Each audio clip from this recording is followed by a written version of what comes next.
Hi guys, it's me, Trudy Lee. How's everybody doing? I was doing some meditation and I got a lot of information, but I had a lot of questions too. So all this information that's coming in led me to ask a lot of questions about data. And I had to Google it to get this information. So part of this is meditation, part of it is something that I Googled for data, just for purposes to make the point, right? So just bear with me, okay? I have a lot of information to impart, and it's good. It's helpful. I would never have thought to ask these questions if Spirit didn't place them in my mind, because I never even thought about the state of the United States, that it's in decline. But this is the complete message, okay?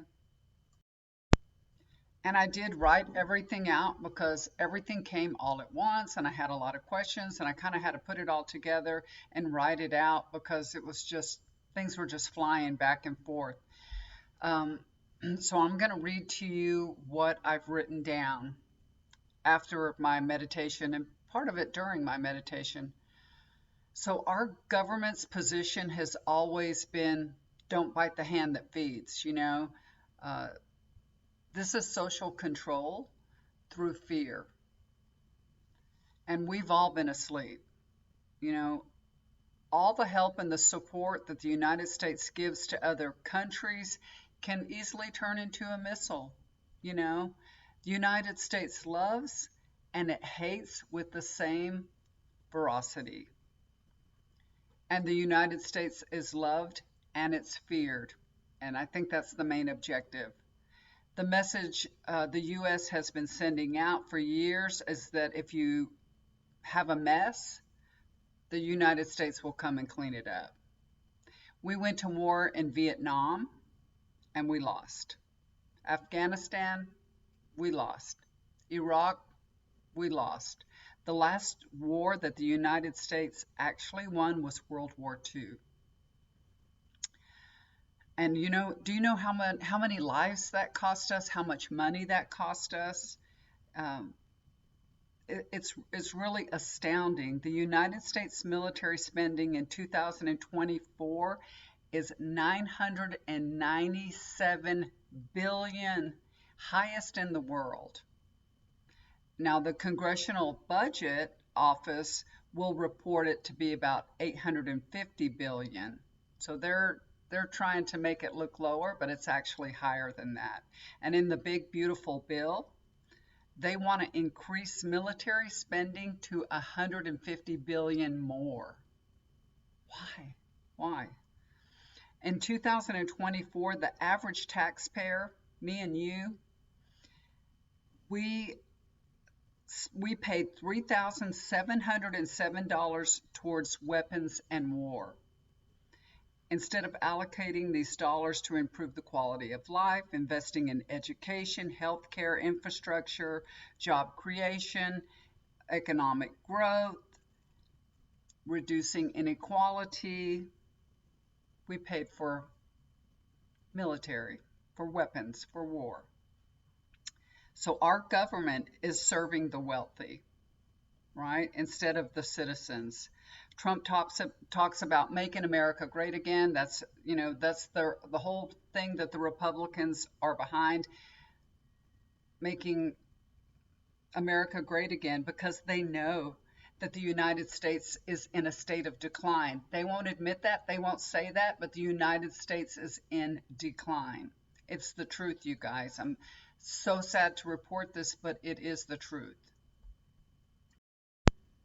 And instead of addressing the needs of the people, the rich are looking out for their own interest because they're controlling this United States. They're controlling everything. That's why we have inflation.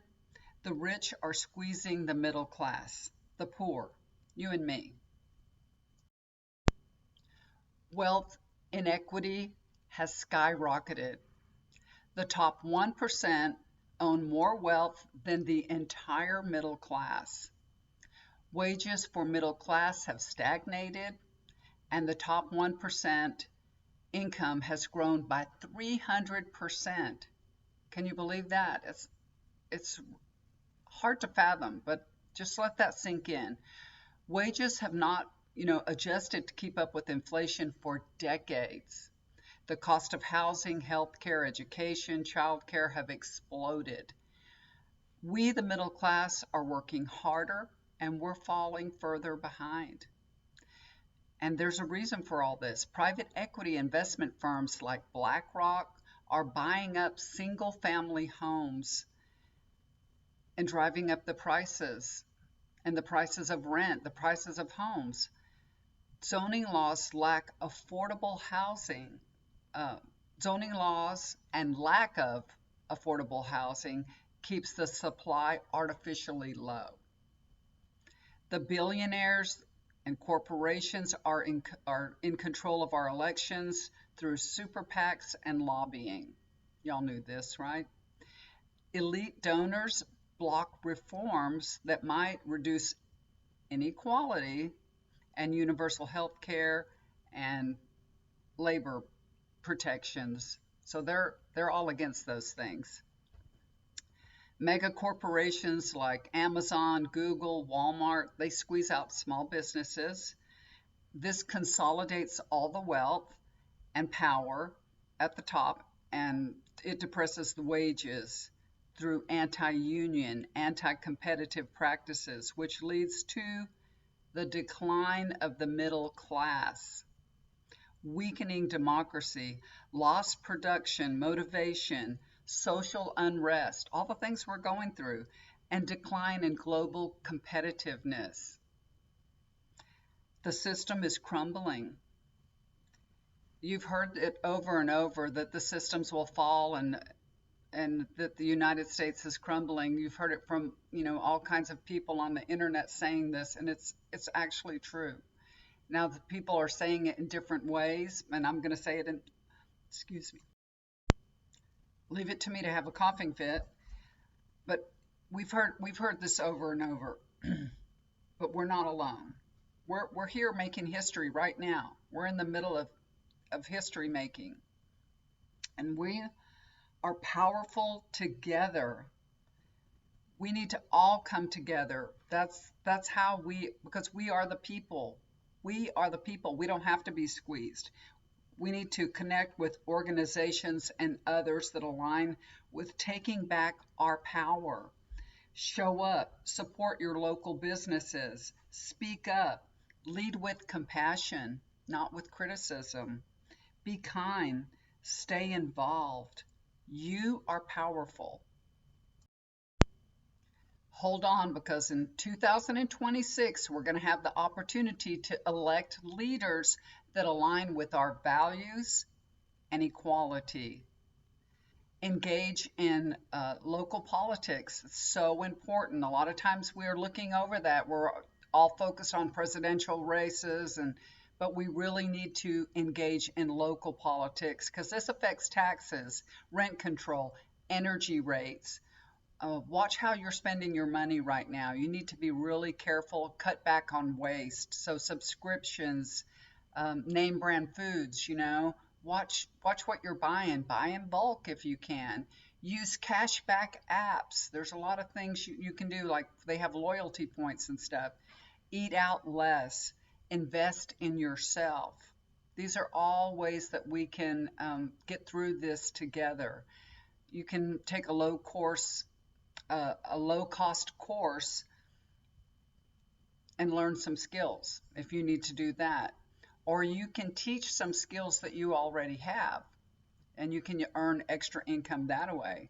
If you're good at math, or you play an instrument, or you can add different income streams by, picking a side hustle, coaching, tutor, pet sitting, cleaning houses, even house sitting and pet sitting, a delivery driver. Rent out your spare room. Kids have moved out, rent out your spare room to a college kid or something, Google side hustles. There's all kinds of ways to make extra income. And then move your money from the bank to a credit union, because we're really trying to take that component out of keeping the rich richer. That's what we're trying to do. We're trying to not focus on making the rich richer. Avoid credit card debt if you can. Stop using credit card debt. I'm terrible at using my credit card. I use my credit card for everything. But start saving money, even if it's just a little amount. Every week, if you can save $10 every week, start doing that. Because we can't wait for the politicians to save us.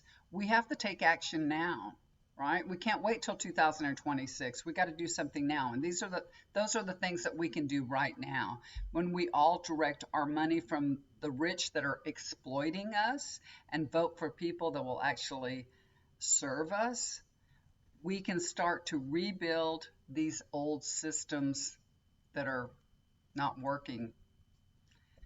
It's not hopeless. It's ours to fix together. We are the power. Fixing inequality can save the United States, and that's what we need to be focused on. God bless the United States and each and every one of you. I'm saying a prayer for all of you and for the United States. Y'all take care. Everything is going to be okay. This is just a message to help you get through the next few months because it's going to be very trying, as you already know. So do something kind for somebody. It'll always come back to you. And I'll talk to y'all again soon. Bye for now.